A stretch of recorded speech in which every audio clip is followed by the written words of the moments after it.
Hello everyone, welcome to NEET Preparation Tamil. இன்னைக்கு நம்ம வந்து லிவிங் வேர்ல்ட் சாப்டர் வந்து படிக்கலாம். பேசிக்கலி லிவிங் வேர்ல்ட் வந்து கிரேட் 11 பயாலஜி சாப்டர் வந்துங்களா. ஸோ ஸ்டார்ட் பண்ணலாம். ஸோ இன்னையோட லெக்சர்ல நம்ம பார்க்க போகிறது characteristics of living organism. Living ஆர்கனிசமுடைய கேரக்டர்ஸ். ஸோ லிவிங் அப்படின்னா என்னென்ன கேரக்டர்ஸ் இருந்தால் அவங்க வந்து லிவிங் அப்படின்றத பார்க்கலாம். பைனாமியல் நாமென்கிளேச்சர்னா என்ன அப்படின்றதையும் பார்க்கலாம். ஓகேங்களா? இப்போ what are the basic features of all living organisms?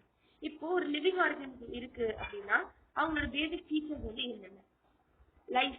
நீங்க ஒரு லைஃப் வந்து அண்டர்கோ பண்ணணும் அப்படின்னா யூ ஷுட் க்ரோ. கரெக்டுங்களா? நீங்க ஒரு லிவிங் ஆர்கனிசம்ல க்ரோத் பார்த்துருப்பீங்க. இப்போ ஒரு கேட்டில் எடுத்துக்கோங்க, ஒரு கவு இருக்கு. ஒரு கவு குட்டி காஃபா இருக்கும். அது காஃப் என்ன ஆகும்? ஒரு கவ்வா மாறும். அதே மாதிரி ஒரு பேபி என்ன ஆகும்? ஒரு ஹியூமனா மாறும். அந்த மாதிரி தான், ஐ மீன் ஒரு அடல்ட்டா மாறும். You could see the growth of the living organism.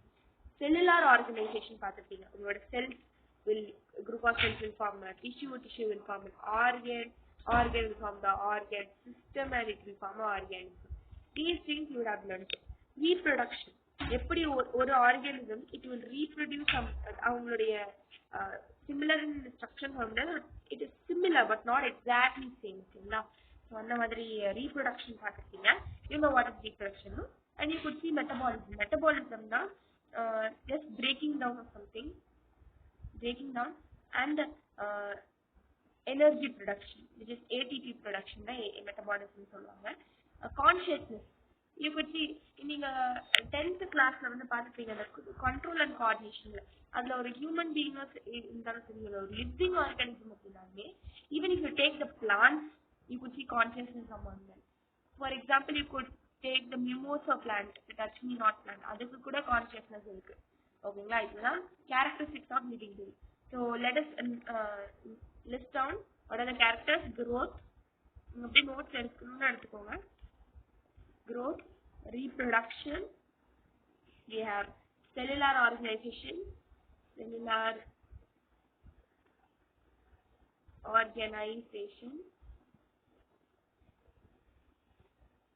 metabolism,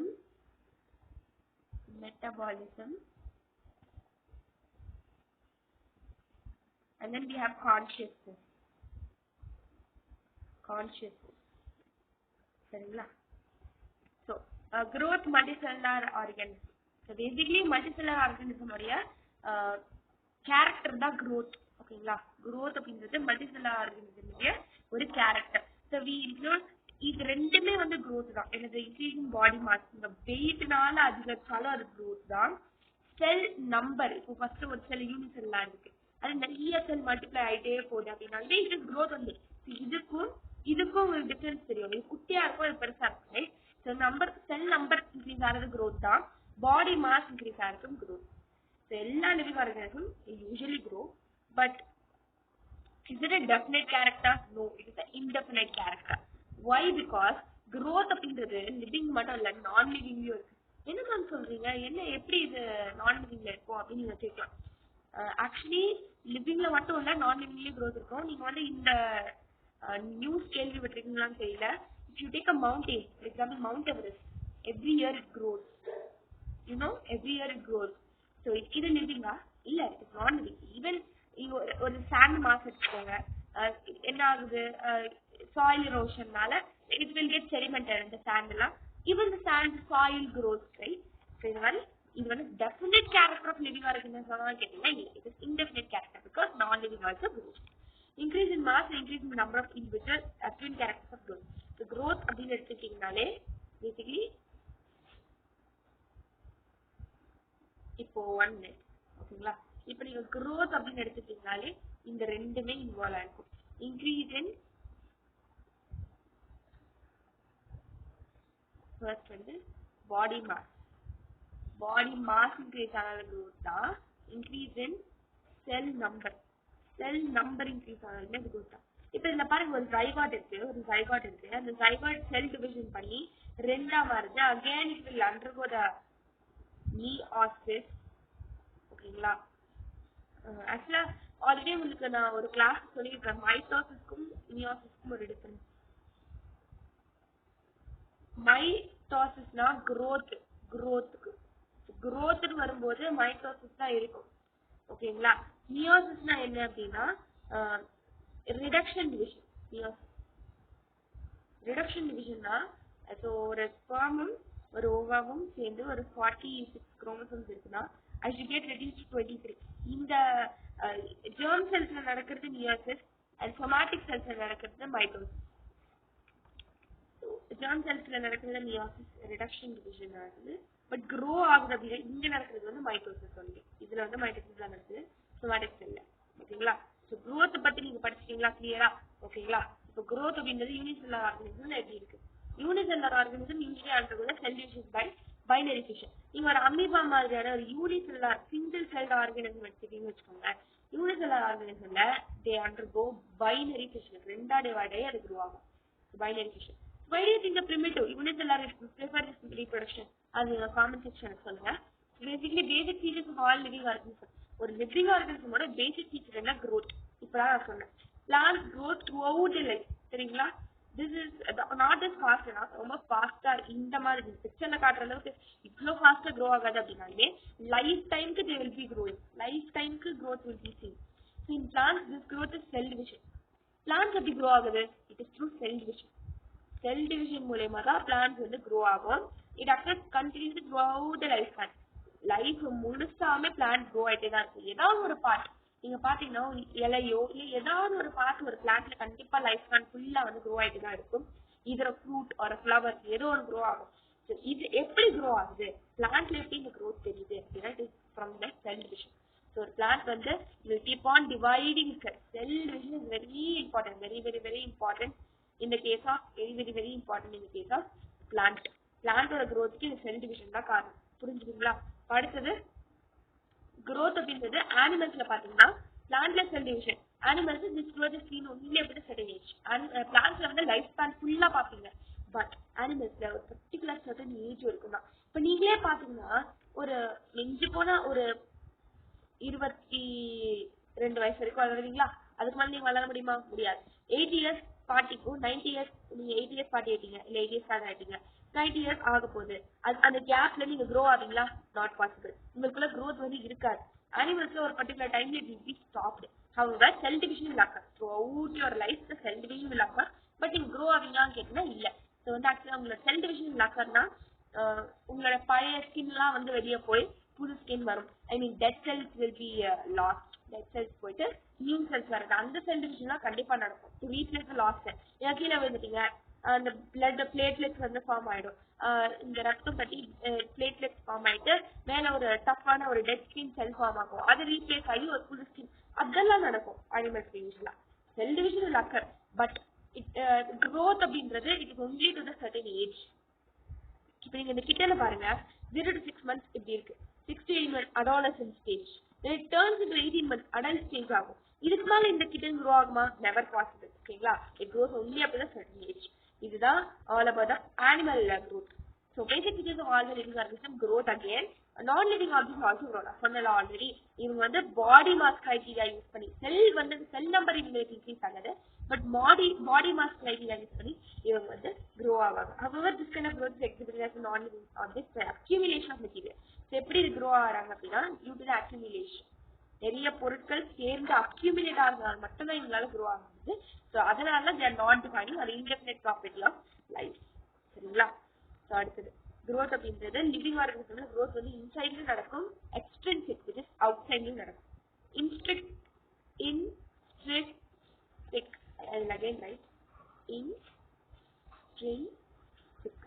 intrinsic உள்ள, எக்ஸ்ட்ரின்சிக்னா outside. சரிங்களா? ரெண்டு விதமாவே growth நடக்கலாம். growth therefore cannot be considered as a definite property. அதனால growth அப்படின்றத நீங்க definite property எடுக்க முடியாது. because இது either cell number growthனாலே நடக்கலாம். இது either cell number growthனாலையும் நடக்கலாம் இல்ல body mass growthனாலையும் நடக்கலாம். So what are the kind of asexual reproduction? பாத்தலாமா? ஒரு அமீபால பைனரி ஃபிஷன் நடந்து ரெண்டு அமீபா ஃபார்ம் ஆகுது. This we can see. Regeneration எடுத்துக்கிட்டீங்கன்னா ஒரு planaria it will get split off and அது கட் ஆன அந்த பார்ட்ஸ் எல்லாமே will grow into a new planaria. Regeneration உங்களுக்கு தெரியும். Fragmentation you can see. For example, Spirogyra, Ulatrix mariana, Ulatrix, Spirogyra mariana. If fragment it will break and it will grow into a new fragment, like in Spirogyra. Budding la pathina Hydra, you all will know. The Hydra only be irukum. If you bud vandu varum, the bud will fall off and it will form a new Hydra. So these are budding. Spore formation. Spores வந்து form ஆகும். This we will detailedly learn in the animal kingdom lesson.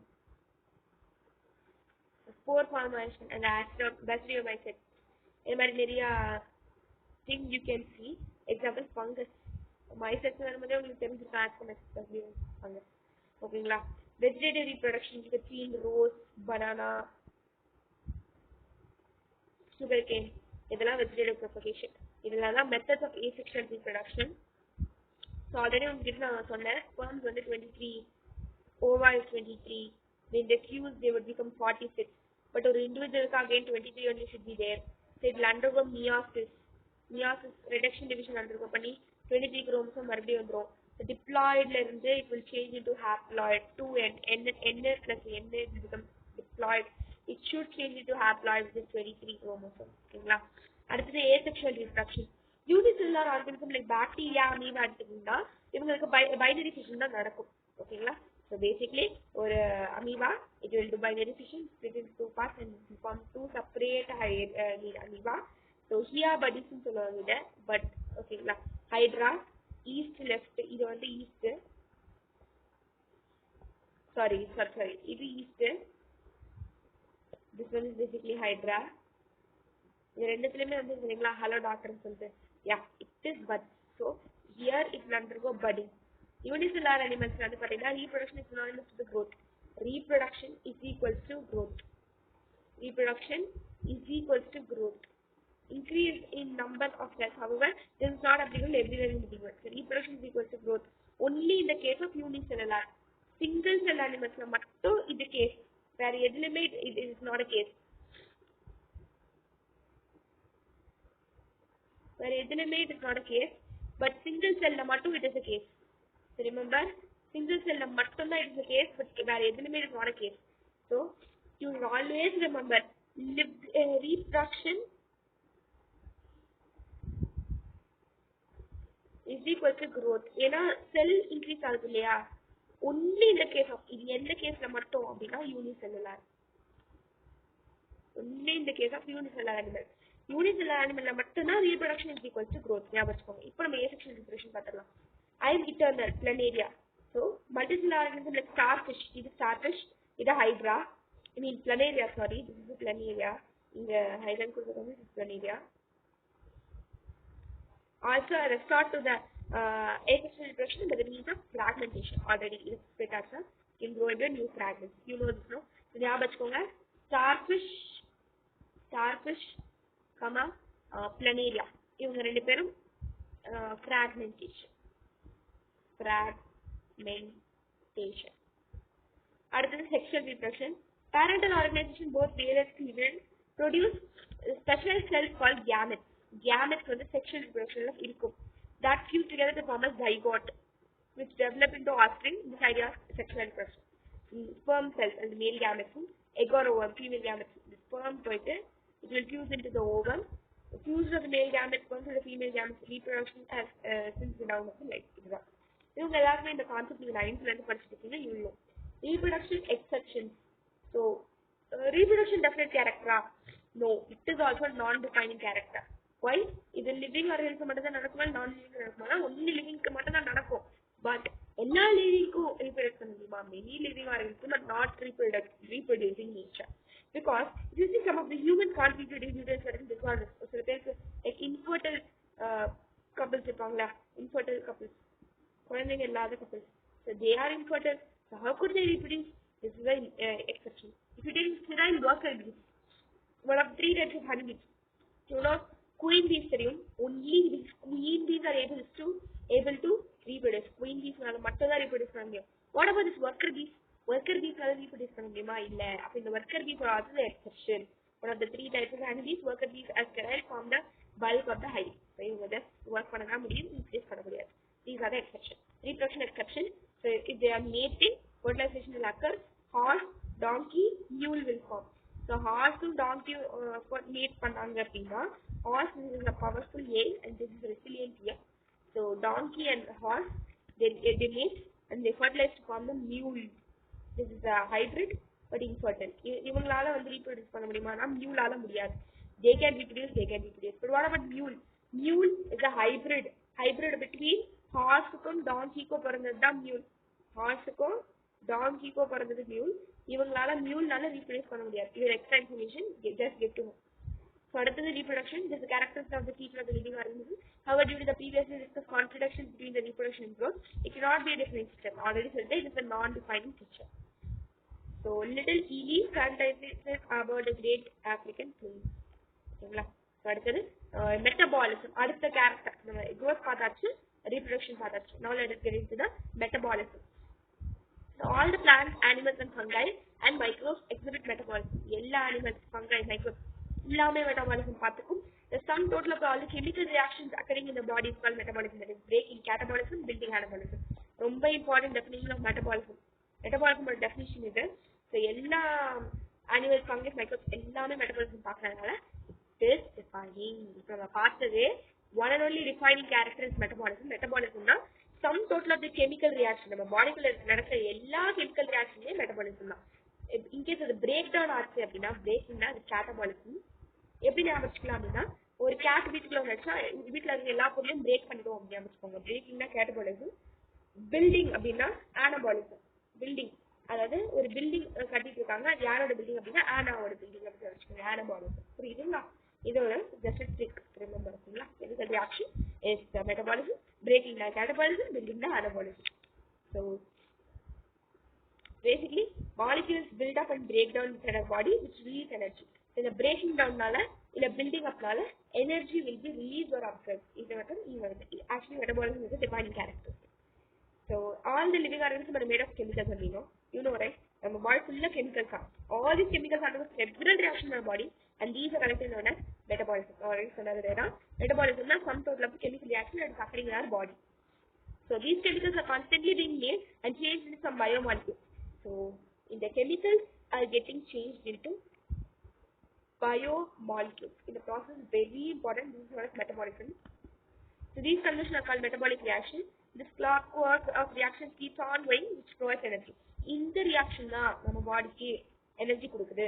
நம்ம பாடிக்குள்ள நடக்கிற இந்த chemical reaction get converted into biomolecules. இந்த biomolecule will release ATP which gives us energy. புரியுதுங்களா? இதுதான் metabolic reaction சொல்லுவாங்க. Metabolic reaction. Metabolic reaction என்ன நடக்கும்? Chemical will get converted into biomolecules. Chemicals will get converted into biomolecules. Chemicals will get converted into biomolecules. Okay. அடுத்தது metabolism அப்படின்றது it is an without exception is a definite property. நான் already சொன்னேன். பாத்தீங்களா எப்படி கண்டுபிடிக்குது? ஓகேங்களா? Excuse me. அடுத்தது metabolic reactions of organisms grow in lab, in vitro, are living reaction that can't be explained as property of living beings. So நீங்க வந்து actually metabolic reaction லேப்லயும் பண்ணலாம். You know right, chemical reaction வந்து நீங்க சும்மா living organism இல்ல non living வச்சு கூட பண்ணலாம். நான் லிவிங் வச்சு கூட நீங்க கெமிக்கல் ரியாக்ஷன் பண்ணலாம். ஜஸ்ட் நீங்க ஒரு லேபுக்கு போறீங்க, உங்க ஸ்கூல்லேயே நீங்க ஒரு கெமிஸ்ட்ரி லேபுக்கு போய் ஒரு எக்ஸ்பெரிமெண்ட் பண்றீங்க. It is also a chemical reaction. It is also a metabolic reaction. But it could only be defined using the living reaction அப்படிங்கிறது is a false statement. It can also be explained using the non-living thing. Even in a lab you could do the metabolic reaction. ஓகேங்களா? அடுத்தது cellular organization. Cellular organization of body is again a definite character. ஆக்சுவலா வந்து இந்த cellular organizationம் அப்புறம் metabolic reaction மட்டும் தான் definite character. ஓகேங்களா? So organism Nemo fish. தெரியுங்களா? இது Nemo fish ரொம்ப கியூட்டா டோரா ஃபிஷ்னு சொல்லுவாங்க. Nemo fish. You could say tissue ஒரு cell. Actually நான் ஆல்ரெடி சொன்னதுதான். cellular organization தான் cell will form a tissue will get organized. Organ to organ system to organism. இதுதான் cellular organization. எல்லா living organismமும் இந்த organization இருக்கும். எல்லா organism are made up of cells and hence they call the structural unit of life. Everything ஒரு basic structural unit வந்து cell தான். அதுதான் இந்த cellular organization சொல்ல வருது. அடுத்த character is consciousness. It is also a definite feature of the living organism only. Because you are a hot pan touch பண்றீங்க, அதுக்கு ரெஸ்பான்ஸ் அந்த ஸ்டிமுலைக்கு ரெஸ்பான்ஸா you will take it out and you shout out like out இந்த மாதிரி கத்துறீங்க இல்லைங்களா? The living organism sensory environment respond to the different environment stimuli which could be physical, chemical, biological. Already you have learned in control and condition class 10. So consciousness அப்படின்றது stimulates the sense organ and it responds to the stimuli, basic thing. So let's get into the quiz. Which of the following two given points are called twin characteristics of growth? Already number one is increase in number of cells and increase in mass. So 1 and 2 is the correct option. A. Growth is not considered as a definite property of living being because it is also observed in non-living. Okay, in plants, cell division occurs dash, whereas in animals it occurs. Plants continuously will occur. Animals it will only happen at a certain age. D. Okay, because the following do not reproduce. You know, infertile human couples, worker bees, move. So all of the above is correct answer.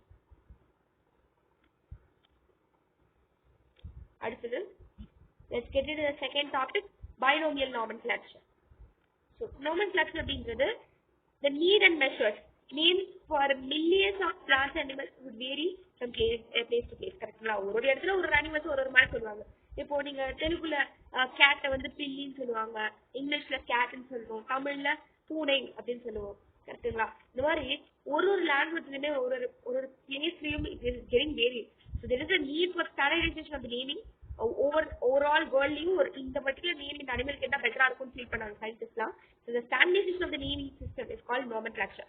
உலகம் முழுக்காகவே ஒரே பெயரால் அந்த ஒரு உயிரினம் அழைக்கப்பட வேண்டும் என்ற அந்த term தான் nomenclature அப்படின்னு சொல்றாங்க. So biologists across the globe have assigned a scientific name. ஒவ்வொரு அனிமலுக்கும் கன்ஃபியூஷன் அவாய்ட் பண்றதுக்காக ஒரு அனிமலுக்கும் ஒரு சயின்டிபிக் நேம் வந்து ஒரு பயாலஜிஸ்ட் வந்து கொடுத்துருக்காங்க. So scientific names ensure that each organism has only one name. இது என்ன இன்சர்ட் பண்ணோம் அப்படின்னா ஒரு ஆர்கானிசமுக்கு ஒரு பேர் தான் இருக்கும். அந்த பேர் இன்னொரு ஆர்கானிசமுக்கு யூஸ் பண்ணக்கூடாது அப்படின்றது இன்சர்ட் பண்ணுவாங்க. நாட் பீங் யூஸ் பண்ண any other known organism. So plant scientific names based on agreed principle and criteria. Plants எதை வச்சு நேம் பண்ணுவாங்க அப்படின்னா ICBN criteria வச்சு, அதாவது International Code for Botanical Nomenclature.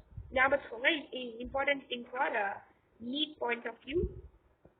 கேட்டிருக்காங்க இந்த கொஸ்டின் நீட்ல, சரிங்களா? So international code for botanical nomenclature, இது ரெண்டுக்கும் ஒரு டிஃபரன்ஸ் இருக்கு. நான் சொல்றேன், வெரி இம்பார்ட்டன்ட். இதெல்லாம் நிறைய பேர் கன்ஃபியூஸ் ஆயிடுவாங்க. அனிமல்ஸ்க்கு வந்து international code of zoological nomenclature ICZ, அனிமல்ஸ்க்கு இதை வச்சு நேம் பண்ணுவாங்க. நீங்க இதெல்லாம் மெமரைஸ் பண்ணுவீங்க, பட் இங்க நீங்க கன்ஃபியூஸ் ஆவீங்க அப்படின்னா இந்த ஃபார் அண்ட் ஆஃப்ல தான். ஸோ இன்டர்நேஷனல் கோட் ஃபார்னா பொட்டானிக்கல், ஆஃப்னா ஜுவாலஜிக்கல். ஓகேங்களா? ஸோ எப்படி நீங்க ஞாபகம் வச்சுக்கலாம் மறக்காம அப்படின்னா ஃபாரின்ல தான் பாட்டில்ஸ் இருக்கும். பாட்டில் கார்டு வந்து ஃபாரின்ல இருக்கும் ஞாபகம் வச்சுக்கோங்க. ஆஃப் அனிமல்ஸ் போயிட்டு லைட்டு ஃபேன்ல ஆஃப் பண்ணுமா? எஸ், அனிமல்ஸ் தான் வந்து லைட்டு ஃபேன்லாம் ஆஃப் பண்ணும். பிளான்ஸ் ஆஃப் பண்ணுமா லைட்டு ஃபேன்லாம்? முடியாது. ஸோ ஜுவாலஜிக்கல் அப்படின்னு வரும்போது அனிமல்ஸ்லயே அப்படின்னா ஆஃப் ஞாபகம் வச்சுக்கோங்க. ஜஸ்ட் ட்ரிக், இது ரொம்ப காம்ப்ளிகேட்டடா இருந்தா you could think of basic trick, and if you feel a good trick that you found, you could also put it down in the comment section. So உங்களோட ஃப்ரெண்ட்ஸ்க்கு அது யூஸ்ஃபுல்லா இருக்கும். ஓகேங்களா? லாட்டின்ல தான் அவங்க வந்து நேம் பண்ணியிருந்தாங்க. their naming system was based on Latin. So இட்டாலியன்ல ஒரு கேட்டை கேட்டோன்னு சொன்னாங்க, இங்கிலீஷ்ல கேட்டஸ்ன்னு சொன்னாங்க, கேட்ஸே அப்படின்னாங்க, ஜெர்மன்ல பாலிஷ்ல கோட்டா அப்படின்னாங்க. இந்த மாதிரி நிறைய நேம்ஸ் இருந்தது. ஸ்டாண்டர்டைசேஷன் கொண்டு வரணும்னு நினைச்சாங்க. பைனோமியல் நாமென்க்ளேச்சர் அப்படின்றது therefore to avoid a confusion cows while classifying the organism, the system of set up rules were adapted. This is known as binomial nomenclature. It was developed. இது கூட ஒரு neat MCQ PYQ கேட்டிருந்தாங்க. So developed by the Swedish scientist Carolus Linnaeus. Binomial nomenclature கொடுத்தவர் வந்து Carolus Linnaeus னு சொல்லுவாங்க, Linnaeus னு சொல்லுவாங்க. இந்த நிறைய பேர் நல்லா ப்ரொனவுன்ஸ் பண்ணுவாங்க. பட் ரிமெம்பர், binomial nomenclature கொடுத்தவர் Carolus Linnaeus, who proposed globally accepted names for the different plants and animals. எதுல இது மாதிரி நிறைய நேம்ஸ் கொடுத்தாரு அப்படின்னா சிஸ்டமா நச்சோரே. According to typical scientific names of organism ரெண்டு காம்பனன்ட் இருக்கும். அதனால பைனோமியல், ரெண்டு பைனோமியல். ஜீனஸ் நேம் இருக்கும், ஸ்பெசிபிக் எபித்தட் இருக்கும். ஃபர்ஸ்ட் வர்றது ஜீனஸ், செகண்ட் வர்றது ஸ்பெசிபிக் எபித்தட். ஜீனியஸ் ஞாபகம் வச்சுக்கோங்க, ஜீனஸ் அப்புறம் ஸ்பெசிபிக் எபித்தட். ஓகேங்களா? He is the Carolus Linnaeus. So who is the father of taxonomy அப்படின்னா Carolus Linnaeus. He is the father of taxonomy. Taxonomy-னா classification system. ஓகேங்களா? So இத பத்தி எப்படி ஒரு father of taxonomy ஆனார் அப்படின்னா இவர் எழுதுற புக்ல இருக்குதா. ஆல்ரெடி சொன்ன மாதிரி இவர் எழுதுற புக் பேரு Systema Naturae, and he is the Carolus Linnaeus. Carolus Linnaeus the father of taxonomy, father of classification. ஃபைனலா எல்லா சயின்டிஸ்டும் சேர்ந்து இந்த கேட்டுக்கு ஃபெலிஸ் டொமஸ்டிகஸ் அப்படின்னு பேர் சொல்லிட்டாங்க. சக்சஸ்ஃபுல்லி தட் வெரி குட் அப்படின்னு சொல்லி நம்ம போட்டுருவோம். சரிங்களா? Very good name. சரிங்களா? The application of the rules set by Linnaeus made it convenient for the researchers around the world to establish the animality while classifying the further organisms. So, ஒரு காமனான ஸ்டாண்டர்டைஸான name வைக்க ஆரம்பிச்சிட்டாங்க. So, what are the rules for the binomial nomenclature? Very important 5 mark in the point. உங்களோட school exam point of view, NCERT point of view, school exam point of வியூல ரொம்ப இம்பார்ட்டன்டான question இது. So usually the name using Latin only, written in italics. Latinise names வந்து அவங்களோட Latin ஆரிஜினை குறிக்கிறதுக்காக எழுதும்போது இப்போ நீங்க இதுவே பாப்பீங்க, இதுதான் அந்த பைனாமியல் நேம் எடுத்துக்கோங்களேன், இதுவே எக்ஸாம்பிள் எடுத்துக்கோங்களேன், இட்டாலிக்ஸ்ல எழுதிருப்பாங்க. ஏன் அப்படின்னா இந்த நேம் வந்து லாட்டினைஸ் ஆனப்பட்டது, லாட்டினைஸ்டு வேர்ட்ஸ் அப்படின்றத குறிக்கிறதுக்கு இட்டாலிக்ஸ்ல எழுதப்பட்டிருக்கும். First word it says that genus, second word species, specific epithet. The first word denoting the genus starts with a capital letter only. பாத்தீங்களா, Mangifera M வந்து capital letter and specific epithet starts with a small letter. இது பாத்தீங்கன்னா I small letter like. The name of the author appearing after specific epithet is at the end of the biological name written in the abbreviated form Mangifera indica which indicates the species as first described in Linnaeus. So இத கண்டுபிடிச்ச அந்த ஆத்தரோட பேர் வந்து அந்த நேமுக்கு பின்னாடி, அந்த specific epithet பின்னாடி. For example, in this case, Mangifera indica Linn, which indicates that in the name was given by Linnaeus. So both the words of the biological name when handwritten has to be separately underlined. தனித்தனியா நீங்க underline பண்ணணும். இது ஒண்ணா இந்த மாதிரி கிழிச்சு underline பண்ணாதீங்க, அது தப்பு. You have to underline separately. So let me show. இந்த மாதிரி தான் அண்டர்லைன் பண்ணணும், தனித்தனியா தான் அண்டர்லைன் பண்ணணும். ஓகேங்களா? ஸோ இது எது லாட்டின் ஆரிஜின், இது வந்து லாட்டின் ஆரிஜின் அப்படிங்கிறத இண்டிகேட் பண்றதுக்கு தனித்தனியா அண்டர்லைன் பண்ணுவீங்க. Example Felis domesticus. ஓகேங்களா? ஸோ அடுத்தது first word is genus, second word is specific epithet. In this case lionக்கு வந்து Panthera leo அப்படிங்கிற scientific name, tigerக்கு Panthera tigris. Panthera அப்படிங்கிறது genus, இது Panthera அப்படிங்கிறது genus. Leo tigris அப்படிங்கிறது specific epithet. ஓகேங்களா? So these are the nomenclatures. Finally, after the following the rules, we can name the living beings. So genus of the Mangifera indica, mangoக்கு Mangifera genus, species வந்து indica. புரிஞ்சுதுங்களா? So let's take up a quiz. So the scientific name of the band is Ficus bengalensis. Another Ficus bengalensis. Okay, so which of the following statement is correct regarding this? Letter L signifies the Latin language. Illa. Name should be written reversed in bengalensis preceding Ficus. Illa. Letter L signifies the taxon Linnaeus. Bengalensis is a generic name. Fucus is a generic name. This is specific epithet. This is தப்பு. So name should be written in reverse of the bengalensis preceding Ficus. No, wrong. Letter L should be written taxonomy Linnaeus. This is correct. Bengalensis is also wrong. So C is the correct option. Okay, which of the following statements regarding the universal rules of the binomial nomenclature is incorrect? நீங்க அந்த rules memorise பண்ணீங்கனாலே இந்த question உங்களால answer பண்ண முடியும். So the biological names are either derived from the Latin language or Latinized. It is correct. அப்ப இது incorrect ஆக முடியுமா? இல்ல. அப்ப இந்த ஆப்ஷன் தப்பு, but the statement is correct.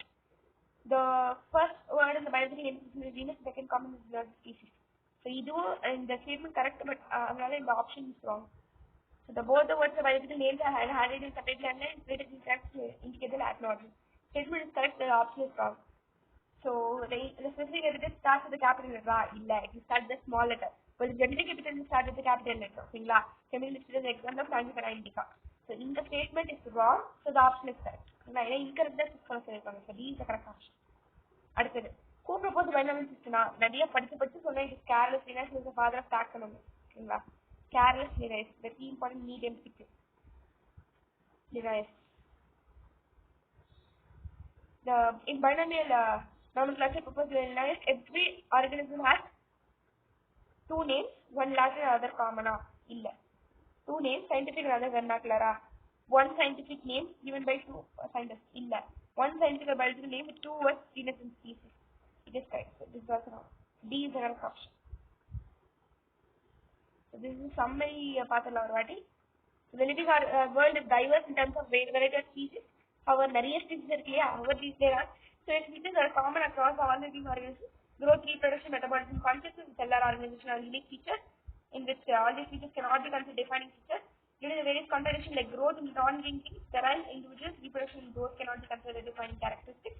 Binomial nomenclature in binomial system of naming a species, it was developed by Swedish scientist Carolus Linnaeus, who was the father of taxonomy. So propose the globally accepted names of the different plant animals in the famous book called Systema Naturae. The binomial name is comprised of the two parts, that is generic name, that is first word, and specific name, that is second. Specificated in the botanical nomenclature. இதில் நீங்கள் note பண்ணிக்க வேண்டியது growth and reproduction is not defining characteristics. Other than that, metabolism, concentration, cellular organization are defining characteristics of living organisms. உங்களோட ஃபீட்பேக்கும் மறக்காம comment செக்ஷன்ல leave பண்ணிடுங்க. And thank you so much. அடுத்த லெக்சரில் சந்திக்கலாம். பார்ட் 2 வீடியோ கூடிய சீக்கிரம் வந்துடும். And thank you.